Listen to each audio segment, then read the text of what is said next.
भक्तों राम राम, राधे श्याम। भक्ति भावित रेणु रस्तोगी चैनल में मैं आपका स्वागत करती हूँ। तो जिनका आज जन्मदिन है उन सभी को हार्दिक शुभकामनाएं। तो आशा करती हूँ कि आप सब कुशल मंगल होंगे। तो आज की वीडियो रहने वाली है कि एकादशी कब है। तो आप सभी को एकादशी की हार्दिक शुभकामनाएं। तो सबसे पहले आप एक पीला कपड़ा बिछा लें। तो इस बार जो एकादशी है उसका नाम है कामदा एकादशी। तो ये चैत्र मास के शुक्ल पक्ष की एकादशी का नाम है कामदा एकादशी। तो आप सबसे पहले हमारे लड्डू गोपाल जी के दर्शन कर लीजिए। तो ये हमारे छोटे लड्डू गोपाल जी हैं और ये कान्हा जी हैं और ये हमारे लड्डू गोपाल जी हैं, यशोदा मैया लाला, और ये हैं हमारी राधा रानी। तो आपकी जुगल जोड़ी सरकार या कोई भी हैं, आप या लड्डू गोपाल जी ही हैं, तो आप पहले पीला आसन बिछाकर लड्डू गोपाल जी को पधार लें। तो इसमें विष्णु भगवान की पूजा होती है और इस व्रत में लक्ष्मी जी के साथ विष्णु भगवान जी की पूजा करते हैं। तो आप श्रीमन नारायण कहकर भी हाजिरी लगा सकते हैं और विष्णु भगवान का कोई नाम लेकर भी हाजिरी लगा सकते हैं। तो शुरू करते हैं कि हमने सबसे पहले एक पीला कपड़ा चौकी पर बिछा लिया है। तो अर्जुन श्री कृष्ण जी से पूछते हैं कि इस एकादशी का चैत्र मास की शुक्ल पक्ष की एकादशी का क्या नाम है। तो श्री कृष्ण कहते हैं कि चैत्र मास के शुक्ल पक्ष की एकादशी का नाम कामदा एकादशी है। ये समस्त कामनाओं को पूर्ण करने वाली है और इस ये एकादशी 19 अप्रैल की है। 18 अप्रैल को कामदा एकादशी आ रही है 5:30 बजे और 19 तारीख की शाम को रहेगी 6 बजे तक। तो ये 3 दिवसीय व्रत होता है। तो दशमी के दिन हमें नियम लेना होता है और संध्या के बाद भोजन नहीं करना होता है और उसके बाद अगले दिन हमें स्नान करने के बाद स्वच्छ होने के बाद विष्णु भगवान जी का धूप दीप नैवेद्य से पूजन करना होता है और पुष्प धूप से अर्चना वंदना करनी होती है।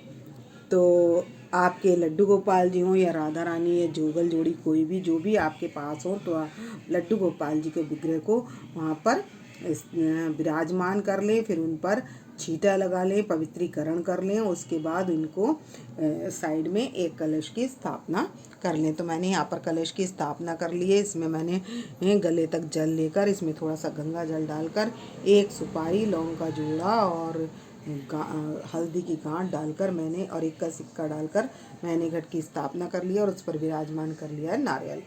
तो इस तरीके से हमने घट की स्थापना कर ली और यहाँ पर मैंने तिल का आसन देकर गणेश जी को विराजमान कर लिया है। क्योंकि एकादशी में चावल का प्रयोग नहीं किया जाता, तो काले तिल का आसन देकर या पुष्प का आसन देकर आप गणेश जी को विराजमान कर लें। सभी का शुद्धिकरण मैंने कर लिया है। तो दिवस में जो ये व्रत होता है, तो द्वादशी को पारायण हमने कितने बजे करना है। तो हमने द्वादशी का पारायण जो है 20 तारीख को, शुरू का जो पहर होता है वो हरिवासर का होता है।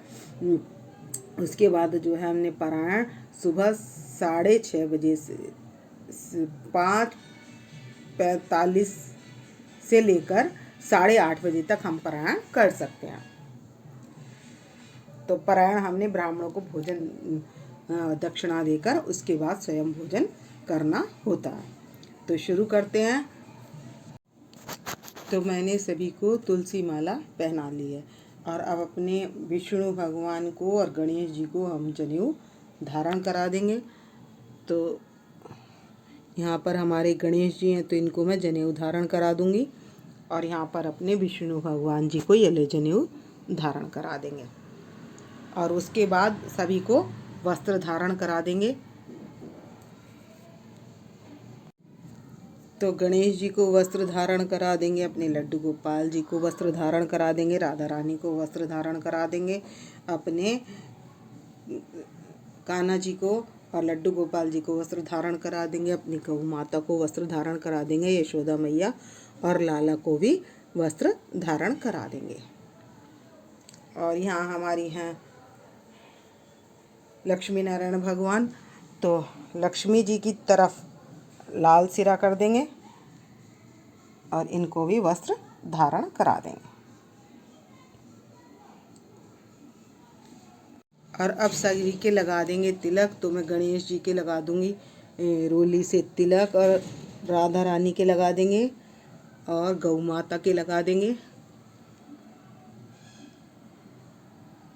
यशोदा मैया के लगा देंगे, लाला के लगा देंगे, और गौ माता के लगा देंगे तिलक, और अपनी लक्ष्मी माता के रोली से तिलक लगा देंगे। और बाकी सभी के विष्णु भगवान जी के मैंने चंदन से तिलक लगा लिया है, और लड्डू गोपाल जी के और कान्हा जी के मैंने चंदन से तिलक लगा लिया है।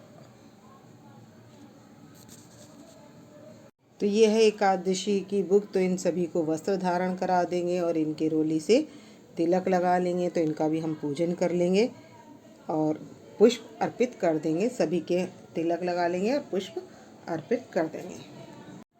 तो मैंने सभी को फूल माला पहना ली, और विष्णु भगवान जी के पास येलो पुष्प और लक्ष्मी जी के पास वाइट के ऊपर गुलाब पुष्प या उसकी पंखड़ी भी आप रख सकते हैं। और कमल का फूल हो तो आप कमल का फूल भी उनके चरणों में अर्पित कर सकते हैं। और यहाँ पर बुक पर भी मैंने पूजन कर लिया। सभी को पुष्प दीप, अब धूप दीप जला लेंगे और पहले इनको भोग लगा देंगे। तो भोग के लिए दूध, दही, माखन। तो हमें जो पारायण करना है तो गाय के घी से पारायण करना है, और यह आप पंचामृत भी ले सकते हैं। तो हम सभी को फल अर्पित कर देंगे यहाँ पर। तो जो भी ऋतु फल आपके पास हो आप वो अर्पित कर सकते हैं। और लक्ष्मी जी के पास लाल फल अर्पित कर देंगे,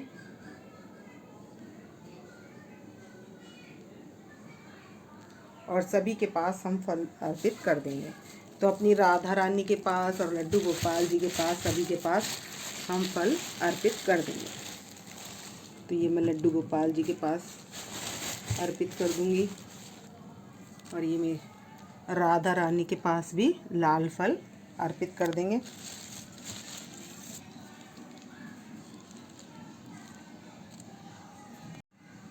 और लड्डू गोपाल जी के पास भी लाल फल अर्पित कर। तो आपके जो भी फल, केला, सेब, जो भी आपको ऋतु का फल मिल जाए वो आप इनको अर्पित कर सकते हैं।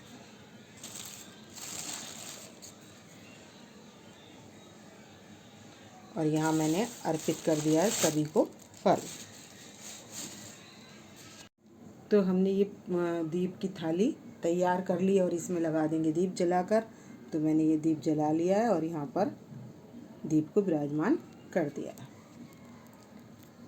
तो हम एक तो अखंड दीप कलश के बराबर में यहाँ पर दीप जला लेंगे, और पूजा की थाली में हमने दीप जला लिया है। और अब कथा करेंगे शुरू।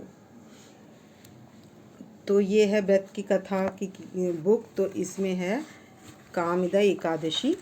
तो यहाँ से हम कामदा एकादशी की कथा पढ़ लेंगे। तो मैं आपको कथा सार रूप में बताऊंगी। इस एकादशी के प्रभाव से, इस एकादशी के व्रत के प्रभाव से पाप ऐसे नष्ट हो जाते हैं जैसे अग्नि सूखी लकड़ी को जलाकर भस्म कर देती है। और इस एकादशी के प्रभाव से मनुष्य कुयोनियों से भी छूट जाता है, और स्वर्ग की प्राप्ति होती है, और पुत्र की भी प्राप्ति होती है, स्वर्ग की भी प्राप्ति होती है। तो कथा मैं पूरी नहीं कहूँगी, थोड़ी सी बताऊँगी सार रूप में। तो एक प्राचीन काल में भोगीपुर नामक नगर में पुंडरीक नाम का राजा था। तो वह बड़ा ऐश्वर्य से युक्त था। उसके अप्सराएं, गंधर्व, किन्नर सब निवास करते थे। तो वहाँ पर गंधर्वों का जो गायन करने वाला था वो ललित और ललिता नाम के दोनों गंधर्व गायक थे। तो एक ललित जो है अपनी ललिता से बहुत प्रेम करता था, इसीलिए वो एक दिन ललिता सभा में उपस्थित नहीं हुई। तो ललित का गायन बिगड़ गया। तब पुंडरीक ने उसको श्राप दे दिया। श्राप के कारण वो राक्षस बन गया, ललित राक्षस बन गया। जब ललिता वहाँ आई तब उसको समाचार मिला। तब वह बहुत दुखी हुई और अब जो ललित राक्षस बन गया था उसके पीछे पीछे जाने लगी। तो जाते जाते उसे श्रृंगी ऋषि का आश्रम दिखाई दिया। तब वह मुनि को प्रणाम करके अपना सारा दुख बताया। और तब मुनि ने कहा कि चैत्र मास के शुक्ल पक्ष की एकादशी का व्रत करने से और ब्राह्मणों को के सामने व्रत का फल पति को दे देने से तुम्हारे मनोकामना पूर्ण हो जाएगी। तब ललिता ने ऐसा ही किया और उस एकादशी कौन सी, कामदा एकादशी के प्रभाव से उसका पति राक्षस योनि से छूट। तो दक्षिणा के पैसे और पुष्प और तिल हम गणेश जी के पास अर्पित कर देंगे और अब कर लेंगे आरती। तो घंटी में जाकर कर लेंगे आरती। बांके बिहारी तेरी आरती गाऊं, हे गिरधर तेरी आरती गाऊं, आरती गाऊं प्यारे तुमको मनाऊं, हरि चरणों में शीश झुकाऊं, मैं बांके बिहारी तेरी आरती गाऊं, हे गिरधर तेरी आरती गाऊं। और इसके बाद कर लेंगे हम गंगा जी की आरती। ओम जय गंगे माता मैया, जय गंगे माता, जो नर तुमको ध्याता सो नर तर जाता। ओम जय गंगे माता। और जल लेकर इसको छींटा लगाकर जोत को कर लेंगे ठंडी और सभी देवताओं को दे देंगे। और इसके बाद हम क्षमा प्रार्थना कर लेंगे। पुष्पांजलि अर्पण करूं, ग्रहण करो महाराज, कृपा दृष्टि अवलोकिए, शरण पड़े की लाज। तो 3 बार कहकर हम पुष्पांजलि अर्पित कर देंगे। और उसके बाद हम कर लेंगे क्षमा प्रार्थना। कर्पूरी गौरम करुणावतारम संसारी सारम भुजगेन्द्रहारम सदा वसंतं हृदयारविन्दे भवं भवामी सहितं नमामि। तो क्षमा प्रार्थना करने के बाद हम, क्योंकि हमसे कोई ना कोई त्रुटि हो जाती है, तो भक्तों इस वीडियो का करूँगी मैं यहीं पर एंड। यदि आपको मेरी वीडियो पसंद आए तो प्लीज़ लाइक करें, सब्सक्राइब करें और शेयर करना ना भूलें। भक्तों राम राम, राधे श्याम।